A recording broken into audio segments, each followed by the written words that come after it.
My name is Maya, I'm 25 and I'm finally starting YouTube. I don't have a tripod at the moment, so I am balancing it on a roll of tape. This is gonna be like a self-introduction kind of video because you guys don't know me, I don't know you guys, so let's get it started. So a little bit about myself. I am Burmese, so I'm mixed with Indian and Chinese. Both my parents are mixed. I was born in Myanmar and raised in Singapore. I came to Australia for uni and I've been here ever since, so this is gonna be my 6th year if I don't get deported. Also, fun fact, my visa is kind of ending in a month and I did apply for an extension, so we'll see if I actually get it granted. Camera quality might not be the best because this is using my front camera. So it all started with my first boyfriend. You know, I'm a very big lover girl. At that time I was only dating him for like 8 months and I really wanted to stay with him. I thought he was the love of my life. He was my first boyfriend ever at 19 and he was from Australia, so I met him in Singapore and he's like, look, I have to go back, my family is there, my whole life is there.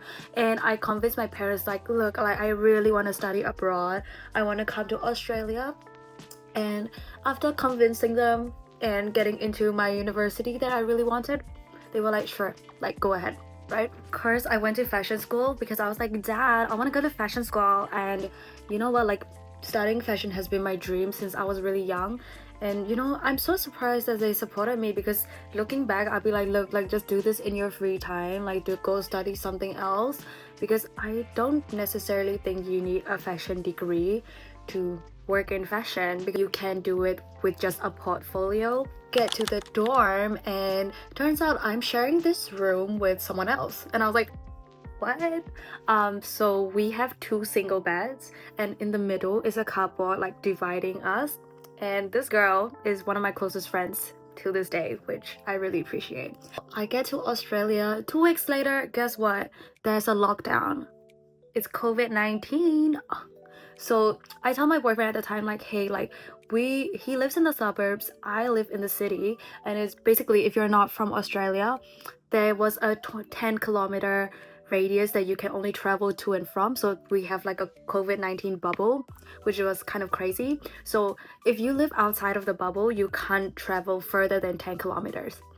So I told him like, hey, can I just come and stay with you for like, you know, at the time we thought it was just gonna be like 2 weeks. And I ended up staying with his family. His family was like genuinely like so sweet. I celebrated my 20th birthday in lockdown, but I feel like 1 month later I felt like, wow, I'm still here, still like, you know, like not really doing anything for myself. I'm just kind of like hanging out with my boyfriend, and you know, like I wasn't like exploring myself as much as I wanted to. And I don't know, like I was starting to like feel like, did I make the right move? Like I don't know. And we ended up breaking up like within 1 month of me moving to a new country during COVID-19. Okay, I basically had no friends because everyone I knew in that dorm left and went back to their home countries. And somehow by like a miracle, I found a group of friends within that student accommodation that I still keep in touch with. Yes, they have left Australia because they're not from here.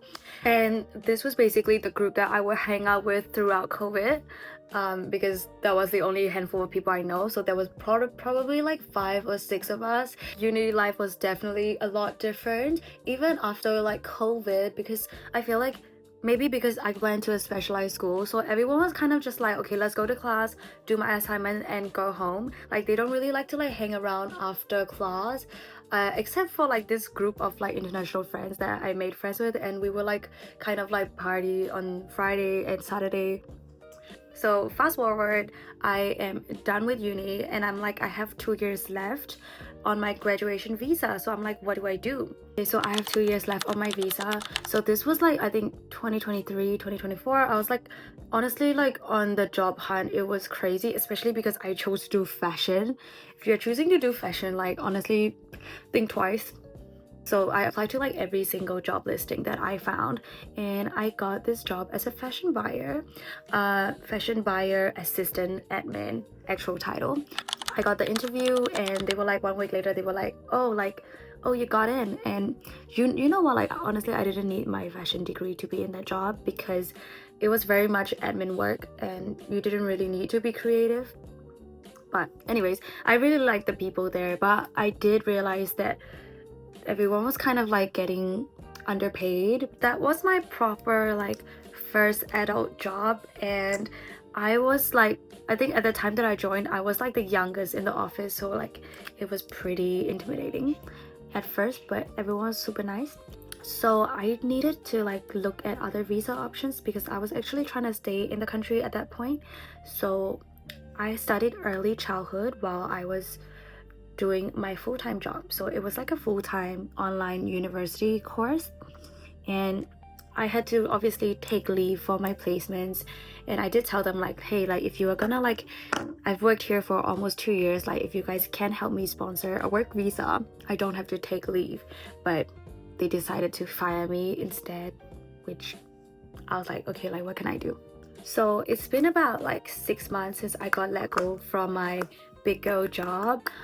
So I've just been doing like social media on the side, and obviously I saved up a lot while I was working as well. Like there was this one point of time where I had like 3 jobs at once. So like obviously it's not just like daddy's money or whatever you guys think. You know, I wish I was a nepo baby, but some people just gotta work hard. Anyways, yeah, so I started like doing social media and obviously taking it more seriously, and I have seen like some growth in my TikTok and Instagram, which I'm super grateful for. My work visa actually ends in 20 days, so I have applied for a visitor visa in Australia, but I'm waiting for the results. So I don't know if I'm gonna be in Australia in 20 days or not. But anyways, so I decided to start my first YouTube video because I've been putting this off for 10 years. Like I remember for my 15th birthday, I asked my dad for a digital camera because I was like, I'm gonna start YouTube, but obviously I didn't have makeup or the skills to like do a makeup video. I literally looked like a 10-year-old, and I was like, I'm not gonna post that. And I didn't have a laptop or my devices to like edit, but I've been putting this off for 10 years. Also, I just want to say that kids that had a glow up after getting bullied, like you are gonna be so hot with the best personality. When I first moved to Singapore, I obviously didn't speak English or Chinese, and I didn't know that everyone was freaking bilingual. So I went to my first grade and I kept quiet for like the first 3 years of my primary school years, and everyone was like, why does she not know how to talk? And I was just like, bruh, I didn't understand anything, because Singapore, if you don't know, we have our own slang, and it would take you a while to pick it up. And I was also like really shy, and I didn't want to say anything wrong. So kids would like literally like pour water on my books just to get a reaction out of me, and also like they would like pinch me during recess, and kind of went through like that, and it kind of stuck with me. But anyways, I just remember coming home, and I went from being like a really like nice obedient kid to like I was just like constantly throwing tantrums at home, and my mom didn't understand why. Like I felt so bad for my mom because I gave her like so much trouble. I mean, obviously they got to find out that I was getting bullied, so they did write a letter to my homeroom teacher, and you know what, like I became like friends with my bullies, because you know what, it's not that serious. Like you were 7-8 years old. I went from being really shy to like really being really annoying, because I really wanted to like start making friends and just like being social. Because like every time the class report from the teacher comes back, they will be like, oh, like Maya's so quiet in class, you know. So my parents are like, you know, you need to be more social. So I started being freaking annoying to my friends. But you know what, somehow I made friends. One of the other reasons I came to Australia is because I feel like I felt so free from judgment, especially because Singapore was such a small country. Like everybody knew each other, and at some point I realized like rumors of me and my friends were going around that were like totally like not true.